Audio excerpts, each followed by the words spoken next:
Welcome everybody to the Wednesday class that shall not be named.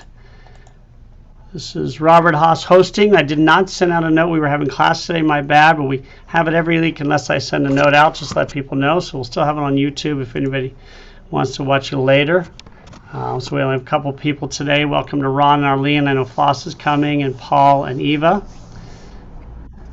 We're going to go ahead and postpone what we're going to do, which is the Jewish characters and famous literary works in the fairly modern world, since we're starting a little different. So what we're going to do is, I know not everybody was able to go to the class at Ollie.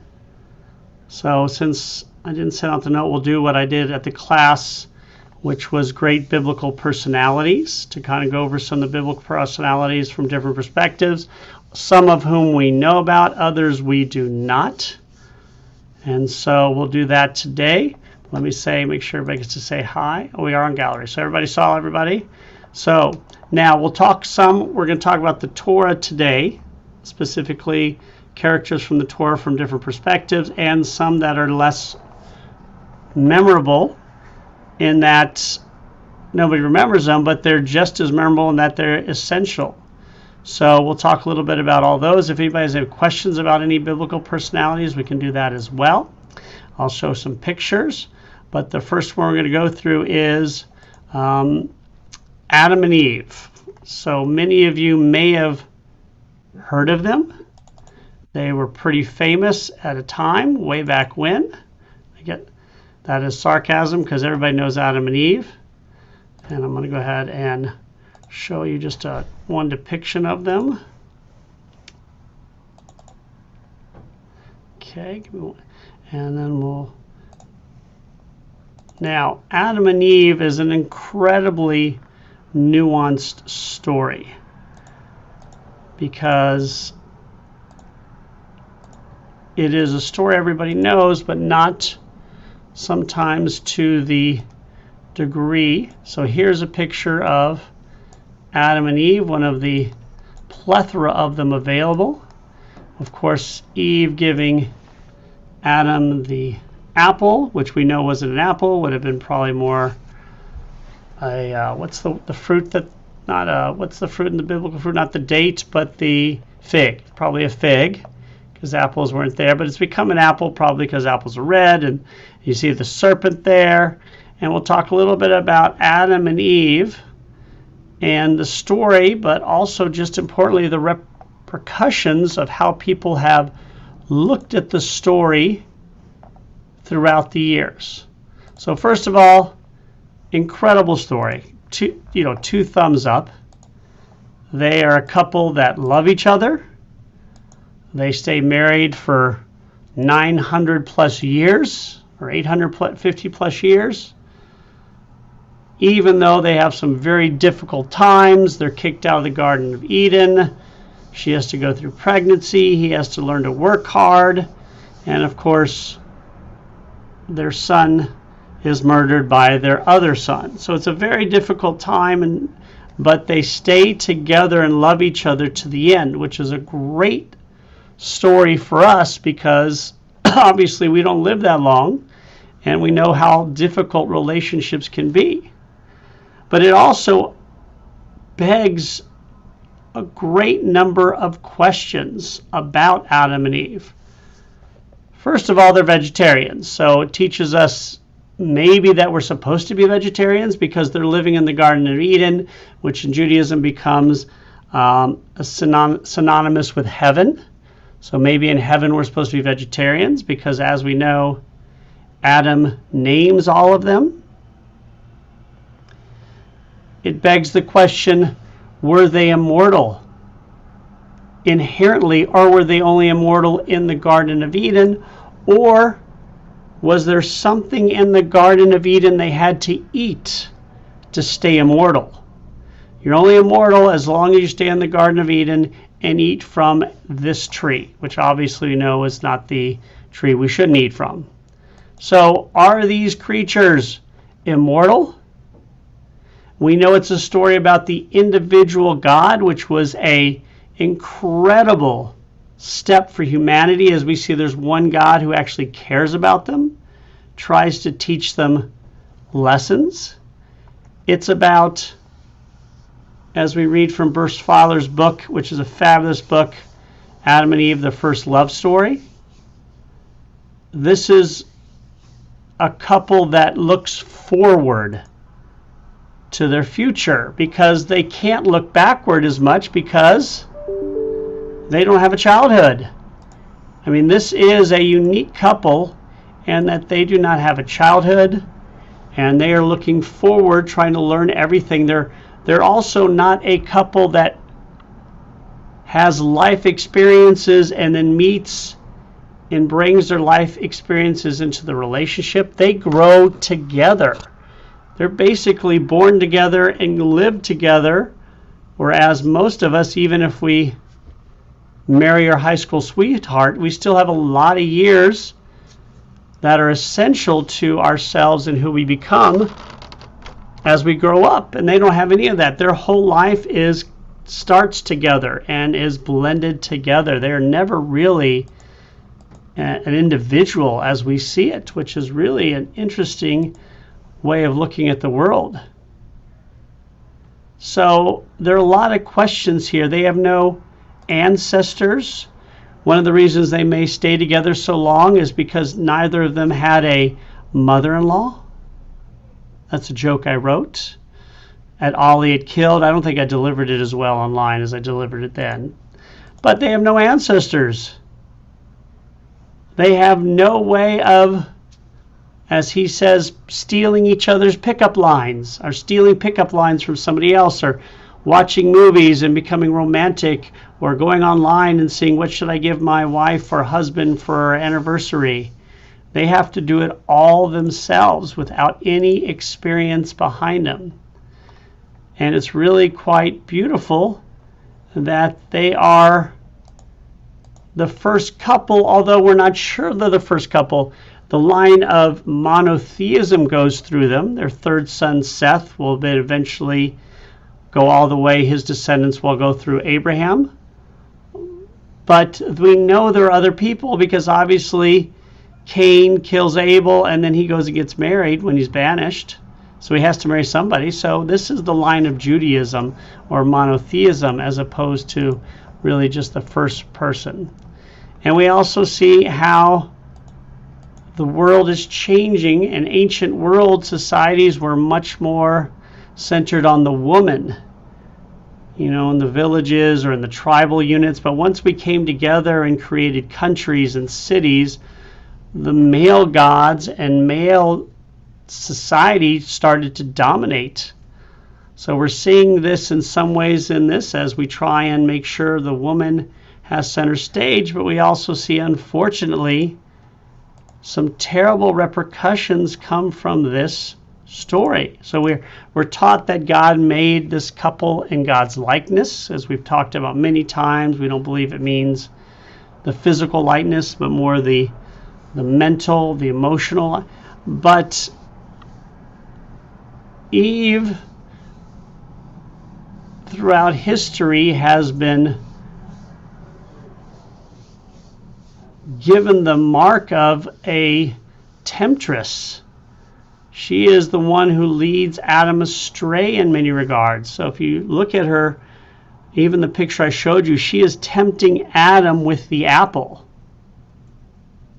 And this has been used to really keep women down or isolated or keep them from equality because of this role of they're the temptress at the best and at the worst evil. And they have to be kept in their place or else they're going to make guys do something they shouldn't do and lead us in the wrong direction. And that is a real problem with this story because the story is not meant to teach us that, but that's what they often take from it.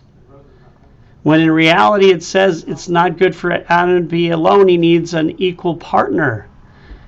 That's why they decide that Adam needs more than animals. He needs an equal partner in life, and that's Eve. But then again, it is then reversed by saying, oh, look, she led him astray.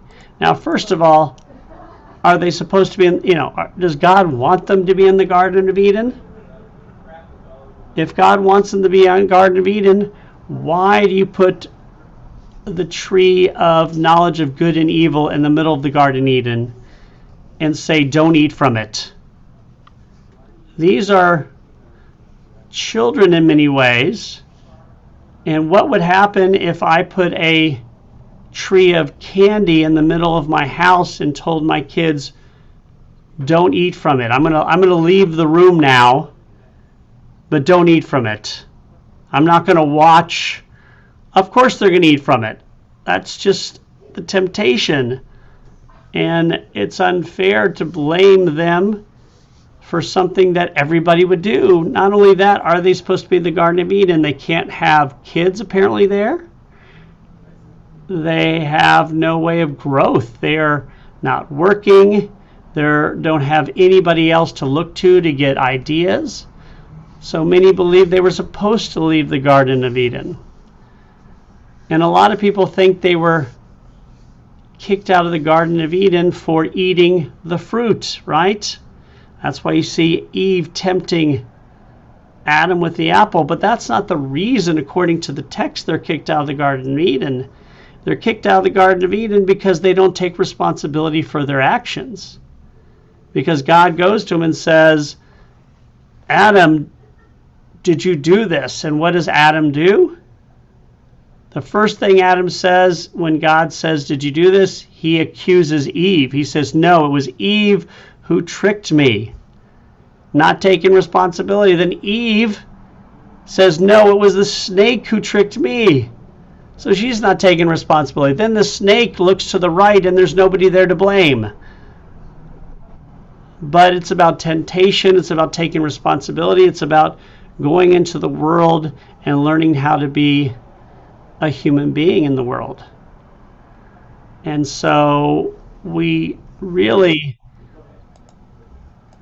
give Eve a bad rap that is used for a very long time. Really not to the 1970s in America do you really start to see this women's rights organizations. And they use Eve, they use Lilith. Lilith is a made-up story about a woman who came before Eve who was not really a great person. And now a lot of women's movements take Lilith as their symbol. She is too untamable. She wants to learn. She does not like Adam. Adam is not growing enough for her. And so that's why she is replaced by Eve. Now that's not actually in the text. In the text we have Eve, who is an equal partner. Now there are a lot of nuances. For instance, God does not tell Eve not to eat from the garden, from the tree. God tells Adam, who may have told Eve, because Eve says that Adam told me to do this. So we don't know if Adam gave her the exact information or if he elaborated. But what we see is a very powerful story about temptation, about relationships, about one God who cares, about the idea that you need to grow. And excuse me 1 second, I got to take this call. Apologize, 1 second.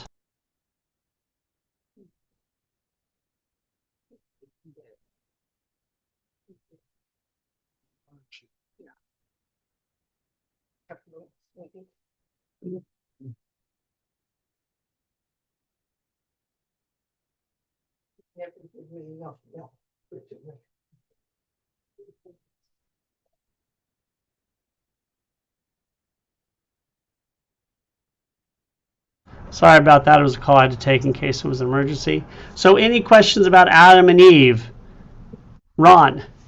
Yeah. Adam and Eve, they don't know that they were doing anything wrong. Now, why would God put the kibosh on them if he didn't teach them what is right and wrong? That is a brilliant observation, Ron. The expectations placed upon our children must go hand in hand with what we teach them. And that's exactly right. I cannot tell my kids behave unless I teach and demonstrate. And that may be part of the story. I mean, that's, I think, intentional. Like, they need to learn and to grow. And they need to be out in the world to learn how to behave and have the ability to resist temptation, which takes a long time. You can't expect little kids to have the same abilities as adults to control their appetites and control their needs. I mean, kids will just eat as much candy until they get too sick. They don't know not to do it. And I think that's part of the story, is the idea that they need to get out and learn. That maybe they're not supposed to be in the garden. That they're probably supposed to be out in the world learning that temptation is something that must be controlled, and you have to really have wisdom. How much wisdom are you going to get in a garden where everything is given to you? I mean, they're living the life without any pressure, without any ability to grow. They are just stagnant, and that is not probably what human beings need most. And we need challenges. We need to fail, and we need to grow. And so God is not teaching it, but God may say, let's go out in the world and figure, we're going to teach you as you go. I think so. We talk with Adam and Eve because obviously they're the first two people we see. We see the relationship that God creates them out of love and compassion, which is something we don't see from the ancient gods, obviously. And we see that this is a unique couple who does not have a history behind them, and they grow together from almost the first moments of their lives. They're together. So it's a really interesting. I also made this joke which killed. I said, obviously God was from the south, because God talks about the rib. Because, Eve is created from Adam's rib. I assume that's a joke. That was a joke that did really well when you have 400 people live. Did not transfer over on YouTube or on Zoom. So we'll have to work on that one. So that is Eve and Adam. There are some really amazing books. I took a class on Eve and Adam, which talked about the different ways different societies and religions have looked at Eve and Adam, and how often the Eve story has been used to persecute women. So that's unfortunate, because that does not seem to be what we see in the actual text. So the next one we're going to talk about, we're going to continue as we go to another famous character. Yes, Ron?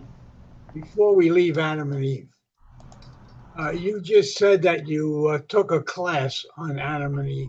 I mean, how does anybody know anything more than you do? Because yeah, I took the class 30 years ago, so it's been a while, and the professors were brilliant, and I am not. So, but I do have the book still that they used. It was a really brilliant book, but it just shows how different societies have depicted the story, and a lot of it through arts, but also through a variety of other means. But yeah. I am by no means an expert on anything except for, of course, NFL football. The point I'm bringing out is that they're not much of an expert either. Yeah. Yeah, I mean, we weren't there, and we don't know how it was written. We can only see that the story is so... Now, we have to also remember with Adam and Eve, like with Noah, they are not the first of their kind. There are creation stories that are older than ours. There are stories about floods that are older than ours. But we take these motifs of creation and the flood and have them become something so much more meaningful. It's really quite brilliant how you can take these really interesting stories, but these interesting stories are created for fun in many ways. Now we're taking them and giving great meaning to them, the story of Adam and Eve especially. So it shows how we take from others. Now, this is, of course, Noah. Flossie, do you have a question?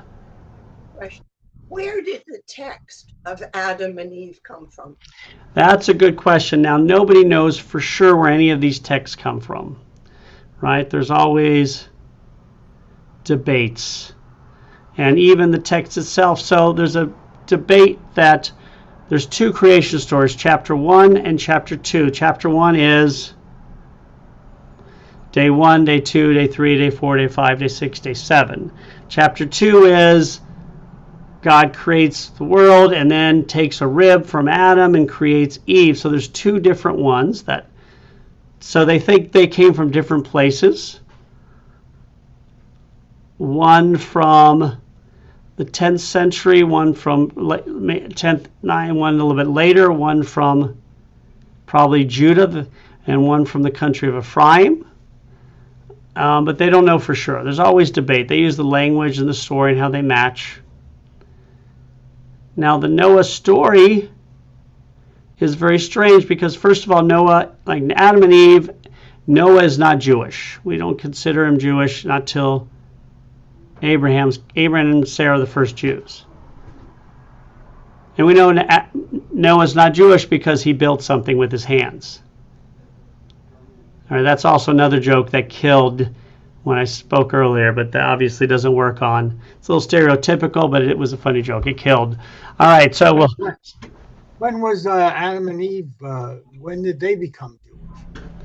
They did not. They're not considered Jewish. The first Jew is really considered to be Abraham and Sarah, because God says you're going to go to this land.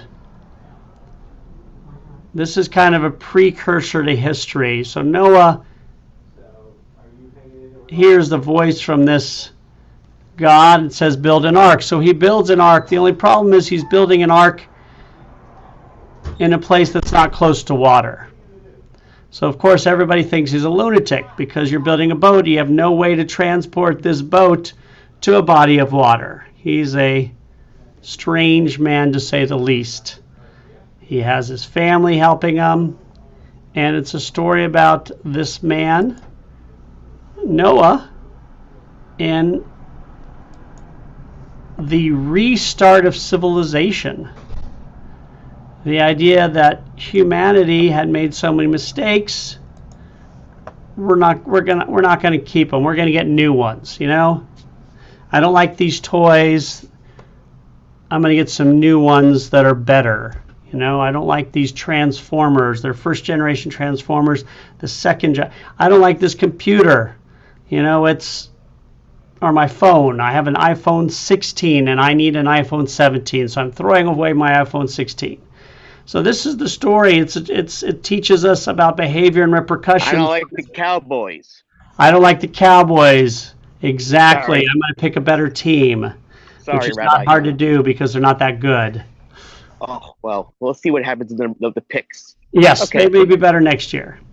So we find Noah, and the most important term that we see with Noah is he was a righteous man in his age, or he was blameless in his age. And that has been extrapolated upon throughout Jewish history. Why? Because they reference the belief that he was righteous in his age, where you see somebody like Abraham, where they compare him to Noah a lot, it just says Abraham was righteous. So that one word, in his age, has led a lot of theologians to say, well, let's say we're all part of a criminal, we're all criminals. But I'm the nicest of the criminals. Like, I don't commit horrible crimes. You know, I just steal things, but I never hurt anybody when I steal anything. Whereas Eva will just steal and hurt people, and so will Ron, and so will Arlene, and Flossie. They're just vicious. So I'm righteous in comparison to Eva, Arlene, Ron, Jonathan, and Flossie, because they're really horrible people, and I'm just a thief. So I am righteous in this age compared to you, and that's how often we look at Noah, that he's righteous compared to everybody else. But we also say to ourselves, Noah was special because he decided to do something that was really against the grain. He's really following God's edict, even though it's making him look silly. So he's a righteous man in his age, but that's also difficult because it's so much more difficult to be a good man or a good woman or a good person when everybody else is not, and you can get away with not being a good person. And so there's a lot of debate about Noah and the fact that he's chosen, whereas the world is destroyed. Now, it's also interesting that he's the first person to really eat meat, because after the flood, we see the first sacrifices of animals, which obviously leads people to believe that Noah's story is written by Cohens and Levies, priests who were sacrificing animals, and they want to say, look, Noah sacrificed animals, so it's okay for us. So he's the first person that sacrifices animals and eats meat. And we can see that the Noah story is actually probably at least two stories combined. If you look at the text, you can see where some other pieces were, you can take things out. For instance, it says he took 2 of every animal, right? Everybody knows that. Every child knows that he took two of every animal. But then right after it says it, he says, he also took a lot of the animals to sacrifice as well. So it very steadily says he only took 2 of every kind of animal, and then right after that he says, by the way, he also took animals to sacrifice. But Noah himself is righteous in his age, and he has a family. He does not argue with God, which really is leveled against him, because like Abraham, when God is going to destroy Sodom and Gomorrah, Abraham argues with him. But what's also interesting about Noah is it's considered the first covenant. So there are 3 covenants. Moses is the most important. God gives us the laws and says, follow the laws. Abraham is given the second covenant, but all Abraham has to do is circumcise his sons. The first covenant comes from Noah. Covenant is a relationship with God, and God's covenant with Noah is, I'm not going to destroy the earth. So he ends up with the first covenant, but what we look at from a Jewish perspective is he is representative of the responsibilities of all humanity. So he is given some laws. We call them the Noahide laws. These are laws for everybody to follow. It is not a law we consider from a religious perspective. It's not to be Muslim or Christian. It's all people should refrain from blaspheming, from stealing, from murder, from eating animals that are still alive. So they're laws that we consider for all humankind, so we call them the Noahide laws. And that's the first covenant. So, if you get a covenant, then you're doing pretty well. And obviously he is saved, he lives. Now also, if you are born before the flood, you have the ability to live a really long time, hundreds and hundreds of years. If you're born after the flood, you have much more of a limited lifespan. Like Abraham gets 180, but they start going down till Moses hits 120, and that's considered the oldest a human being can live, which was really interesting because 120 until recently was considered the oldest a human being could get. I have one woman who got to 122 in France, but after that 120 has always been considered the limit of our bodies. Now that has changed, as with new technologies, they do believe that my children's generation, that somebody there will be able to start being able to go past 120, with replacing limbs and new medications and all these things. Flossie, do you have a question? Yeah, I'm thinking, if God made us, why did he then have us mess up and make mistakes?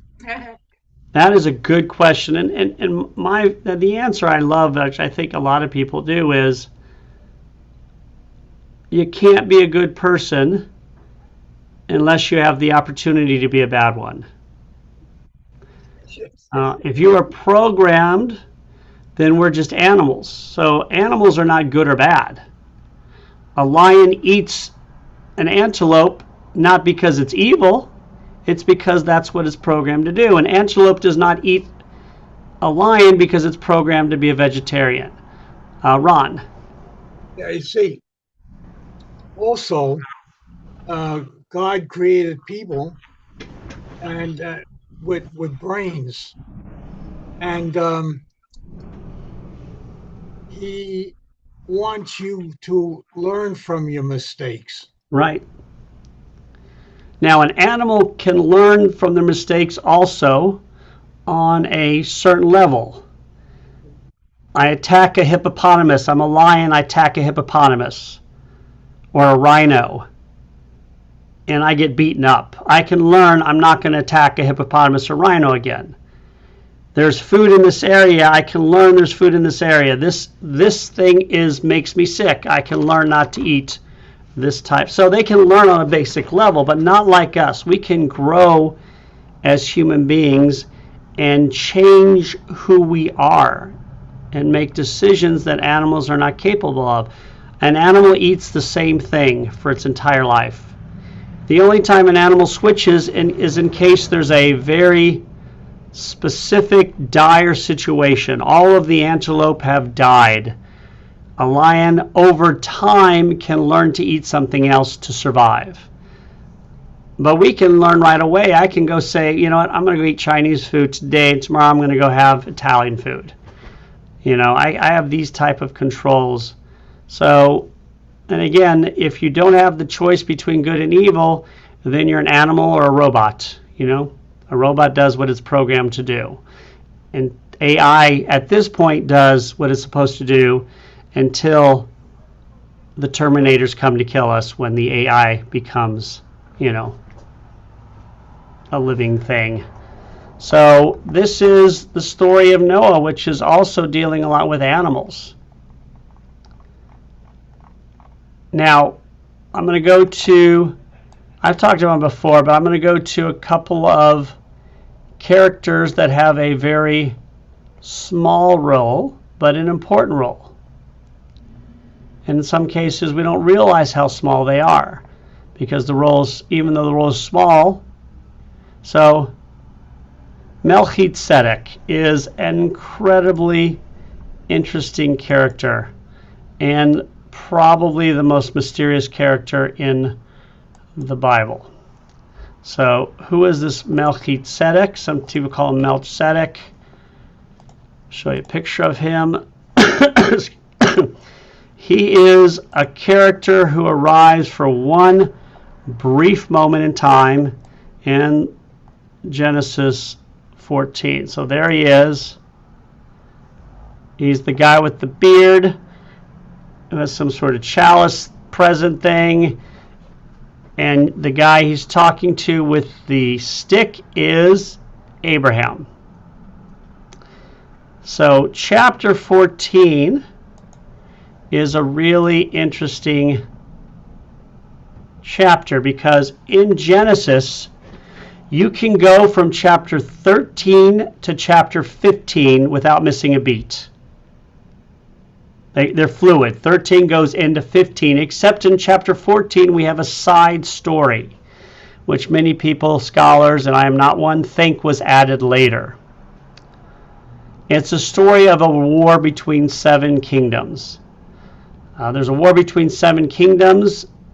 Abraham's nephew Lot has been kidnapped. He goes to save Lot, and he wins the war for one side. It's a way to show Abraham is a warrior, kind of like me, to prove that I am a warrior. So he wins this. He's a really good guy. He says, I'm not going to take any spoils of war, but of course the soldiers, that's what they're expecting. We can't assume they don't get the spoils of war. And so he goes to the victory party, and he meets this guy who comes out of nowhere, Melchizedek, which means basically the king of righteousness, could be a messenger of righteousness. And he is called the priest of the God Most High. Now remember, Abraham and Sarah are the only Jews. They're the only monotheists, but this guy is called the priest of the God Most High. If I said the priest of the God Most High, we probably think he's a Cohen, he's a priest of God, right? But he's not. He comes out of nowhere. We don't see him again. We hear about him one other time. So all of a sudden, this priest of the God Most High comes and congratulates Abraham. He's called Abram at the time, and he's called a priest, a Cohen. He's used the word Cohen. It's the first time we see the word Cohen. So this priest Cohen, this priest king, comes out of nowhere and congratulates Abraham. And Abraham is in awe of this person. Basically he defers to him. So whoever he is, Abraham knows he is very respected. And we found text about Melchizedek from the Dead Sea Scrolls, that he's some sort of divine being, maybe. In Christianity, sometimes he is referred to as Christ before coming earlier or going back in time. Even though Christ is supposed to be a descendant of King David hasn't been born yet. But he is so mysterious that he is referred to in many ways. Not only that, from the text, remember I said chapter 14 looks like it was been inserted in the Torah? Well, it looks like this section, the few lines with him, was inserted later into chapter 14. Like chapter 14 works without him. But we have this mysterious character who could be a priest, who could be a prophet. For Christianity, could be Jesus, or could be a future Messiah. And he is the priest of Salem. Anybody figure out what we often look at as Las Salem? I'll give you a hint. Jerusalem. Jerusalem. He could be a prophet from the area of Jerusalem. The Jerusalem obviously is not going to be a city for a very long time. We know there were cities there beforehand. So these references lead us to believe that there's more here than meets the eye. That he's some sort of king priest of Salem, maybe a proto-monotheist, maybe a Messiah, maybe, for Christians, Jesus, some sort of divine being, some sort of mysterious prophet. And it's really interesting. And he's mentioned in Psalms. There's one brief reference to him. That if you basically praising him. If you're lucky, you'll be a priest like Melchizedek. And so this is again somebody we don't know anything about, except that really a few lines that references who he is, his name. He's a priest of the God Most High. His name means righteous king or righteous messenger, and he's the king of Salem, which could be Jerusalem. Flossie. Going back to Abraham, how did he feel becoming monotheistic? It was such a It's a good question because, again, just the fact that he listened to God and moved to the area probably meant he was the right man for the job, right? Who knows if God tried to get other people to move to Israel and be monotheists, but he's the guy who accepted. And so we know that he took on this new calling with fervor throughout the rest of his life, and that he passed it down to his children. So it was a difficult decision for him to make, obviously. And I'm sure there was some thought as to whether he should do it, although we don't read that in the text. He basically does what he's told. Understanding wife, Rabbi, who went along with Yes, a very understanding wife. But she was also monotheist. She believed in the cause as well. So,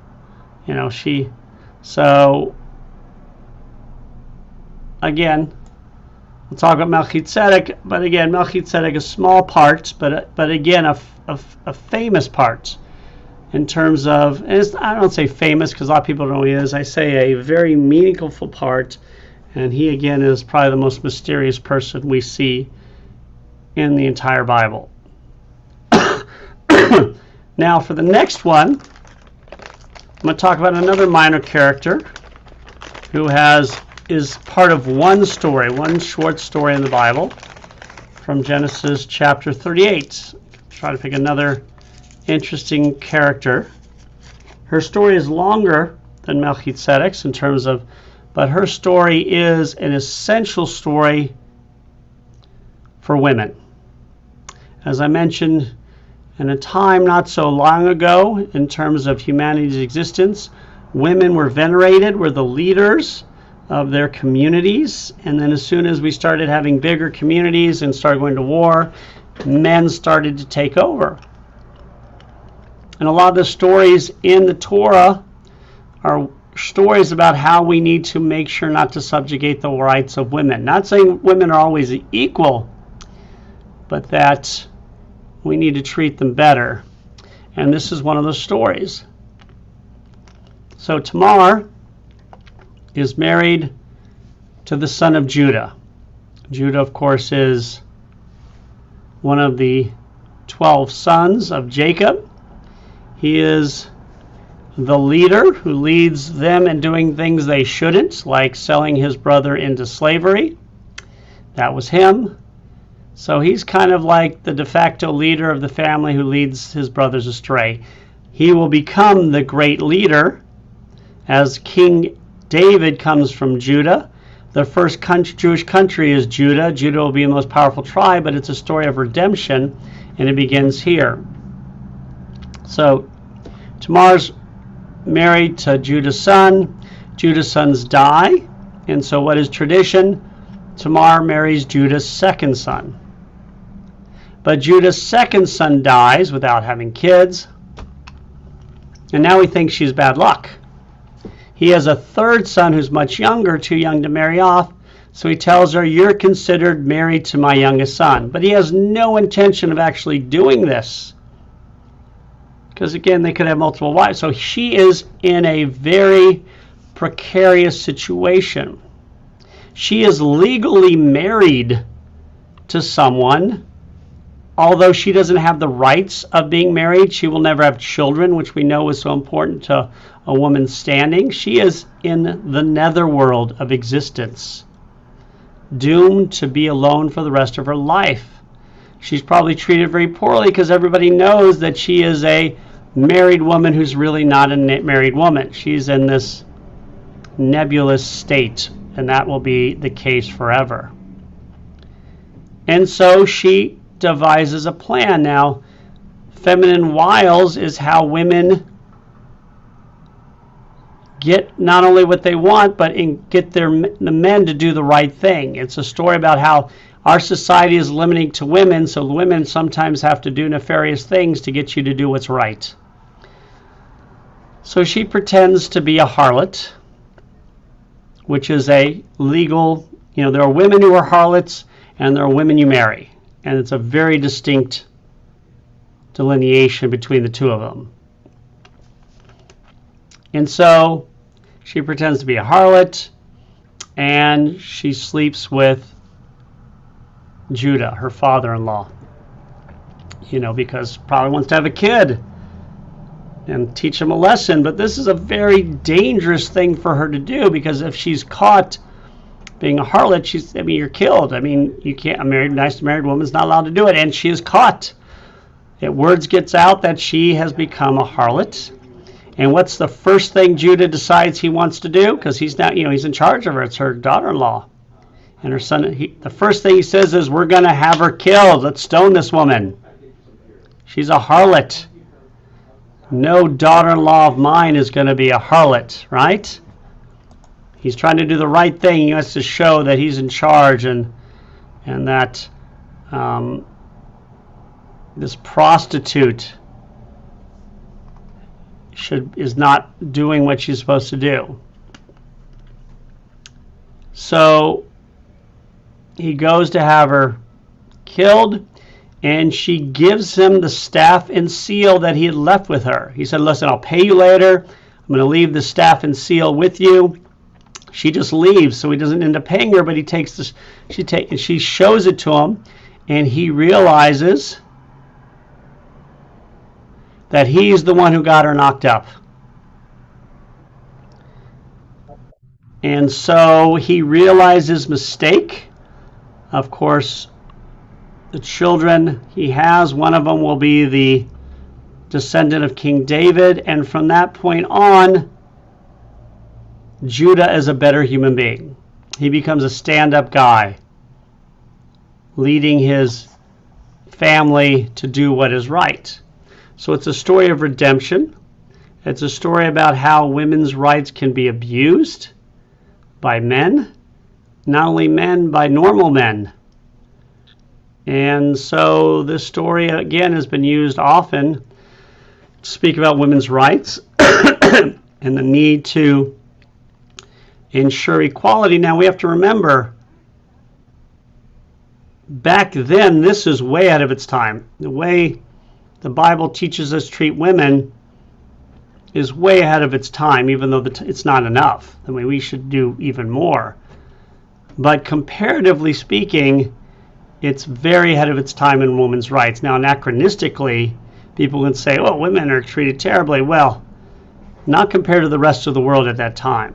As we know, even today in large parts of the world, probably the higher percentage of the world, women are second-class citizens in a lot of places. And this is a story that is at least 3,000 years old. So it is way ahead of its time, even if it sometimes feels a little icky. And that's my official word on that, icky. All right, so we'll do one more before we conclude. One I've done a lot because it's such an incredible story. Shiphrah and Puah. Anybody remember who these two ladies are? Shiphrah and Puah are the midwives from the story of the Exodus. They are the two women who refuse to enact Pharaoh's orders. Pharaoh says, what, kill all the baby boys? Now, there are probably other midwives, but they say, no, we're not going to do it. They go to Pharaoh and make up a story. Oh, the Hebrew women are so strong that, they're walking along and the kid just falls out. And they cut, that's it. They don't need us to deliver them. They're so strong, which of course is, we don't know if that is meant to be sarcasm, like if they're sarcastically saying this to Pharaoh, like, yeah, that's what I'm talking about, you're an evil guy, or if they're saying it trying to trick him. But remember, when they rebel, Pharaoh is considered by his legions to be a god. And we don't know if these women were Hebrew slaves or if they were Egyptians. Because in the text it says they were Hebrew midwives, which in English has the same connotation. It can mean two things. It could mean they're Egyptian midwives to the Hebrews, or they're actually Hebrews that are midwives. So they could be Egyptian or they could be ancient Israelites. We don't know. But all we know is that they risked their lives to save these babies, and they were even willing to go to Pharaoh and lie to Pharaoh's face. And what's also extraordinary is, and I've said that many times, is the Bible is a story about our mistakes. It's about how we make mistakes and have to overcome them. It's about how the more impressive you are, the bigger the mistakes you made. And so the Bible rarely lets any character off. So almost every character in the Bible, we are shown their negative traits often more than their positive ones. Shiphrah and Puah are one of the few examples where there's nothing negative said about them. It's all good, which speaks a lot to who they are. They're so venerated that they don't have any weak points. They didn't do anything wrong. So these are two incredible heroes, again, women, because of this short passage where they risked their lives to save Jewish babies when they easily could not have. And so any questions about Shiphrah and Puah? So they remained very popular in the Jewish world. Some would say maybe the Hebrews paid them off. Well, maybe. We don't see that, but they also, are you going to risk your life for money? Some would. But we have very little information about them, but we don't know why they went into performing these acts of disobedience. It's a beautiful story in terms of how they risked their lives. Reminiscent, of course, of what we call the righteous Gentiles. Those non-Jews who during the Holocaust risked their lives to save people, knowing that if they were caught, they would probably be killed, and maybe even their families would be killed. And of course, if you go to Yad Vashem in Israel, you can see a lot of them. Some of them are very famous, obviously. Oskar Schindler's become probably the most famous because of the movie, but Wallenberg was one. It's one of those. So she is what we'd call a righteous Gentile, or they were righteous Gentile, or they were Jewish women who also risked their lives. So, thank you guys for coming today. Ron, you have a question? Yeah, two things. One, this session today, I think, was wonderful. Oh, thank you. As many times as you hear names, you always learn something, and I appreciate that, Rabbi. Well, it's my pleasure. The second thing, there's no service at Mikveh Israel on Saturday. That's right. There's no service. No services at Mikveh Israel Friday or Saturday. So Friday night is just going to be virtual, so you can only see it online. Saturday we will have services. They'll just be at the JEA, and there'll be no lunch. So it's going to be 11 o'clock, JEA, no lunch. Also, we have a Rockin' Shabbat on March 20th with a pre-neg at 5:30. We have 5 Seders.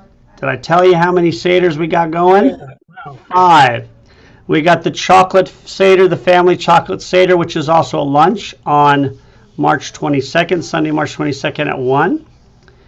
The men's Passover rum Seder with Caribbean food will be March 28th at 6 p.m.